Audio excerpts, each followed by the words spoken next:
تو قولا لینا نرم مزاجی بھی بڑی اہمیت کی حامل ہے. انشاءاللہ اس کی تفصیل رکھی جائے گی اندر. ایک تیسری چیز جو اہم ہے وہ یہ کہ صبر. یہ مرحلہ ایسا ہوتا ہے جس میں صبر بہت ضروری ہے اور صبر کی شروعات اپنے آپ سے ہوتی ہے. اس کی ایک مثال ہے کہ بات اپنے روکتا ہوں. صبر کی شروعات اپنے آپ سے کس طرح سے ہوتی ہے؟ اللہ تعالیٰ نے قرآن میں کہا ہے وہاں سے راشی نبی اپنے خاندان والوں کو ڈراؤ. ایک آدمی جب برائی سے روکنا چاہتا ہے یا معاشرے میں اچھائی پھیلانا چاہتا ہے تو اس کو سب سے پہلے اپنے آپ کو دعوت دینا.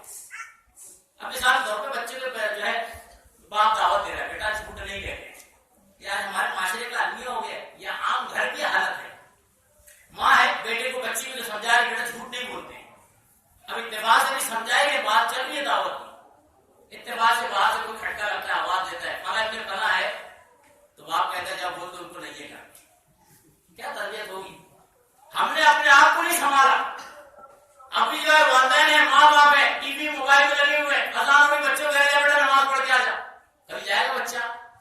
نہیں جائے گا. کیوں نہیں جائے گا؟ اس کے اوپر تربیت کا غلط اثر ہو رہا ہے. پہلے آپ جو ہے اذان ہو رہی ہے آپ ٹی وی بند کریں. والد ہو یا والدہ ہو ماں ہو یا بیٹی ہو بہن ہو یا بھائی ہو پہلا کام کرے ٹی وی پر. موبائل میں لگا ہوا تھا بند بھائی اذان ہو رہی ہے کیا ذمہ داری ہے نماز پڑھنے جانا. بچے کو نہ بولے پہلے خود وضو بنائے سامنے گھر میں نماز پڑھے 2 رکعت جو ہے نماز گھر کا حصہ ہے وہ پڑھ لے اس کے بعد گھر سے نکلے. آپ کو بولنا نہیں پڑے گا بچے کو بیٹا نماز پڑھنے چلو.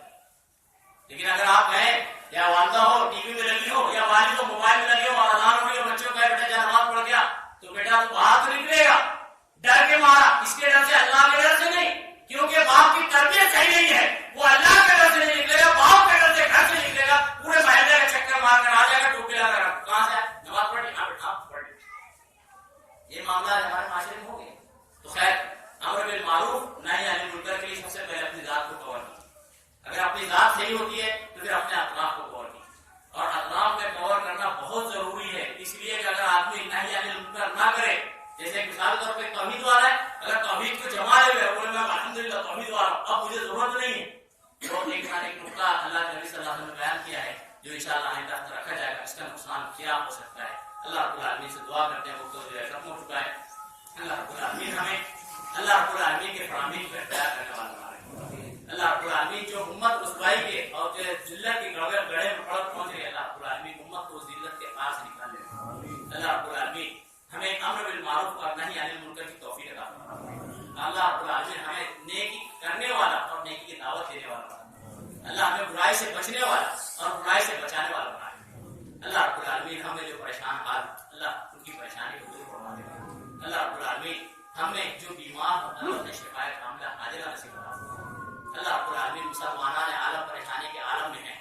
کئی ایسے مقامات ہیں جہاں پر کھانے پینے کی دشواریاں ہیں. اللہ جو بھی پریشان حال ہو جو مومن اور مسلمان پریشان ہو اللہ اس کی پریشانی کو دور فرما.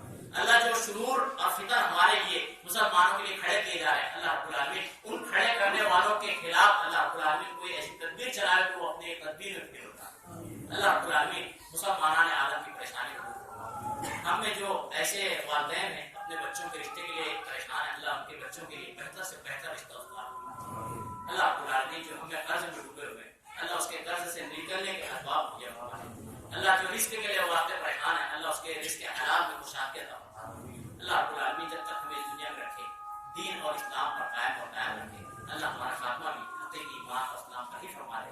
آمین. اقول قولی هذا واستغفر الله لي ولكم ولسائر المسلمين انه تعالى جواد كرم ورؤوف رحيم فاستغفروه انه